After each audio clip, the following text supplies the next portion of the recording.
एक नव माय मग कुणी नाही केलं भलव माय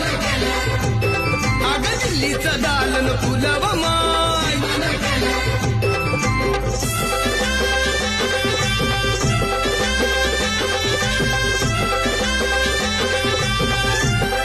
तुमच्या पोरानं शाळेत शिकावं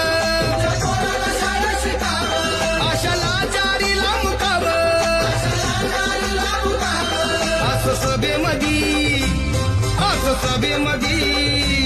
असं सभेमधी भाषण व माय मग कुणी नाही केलं भलं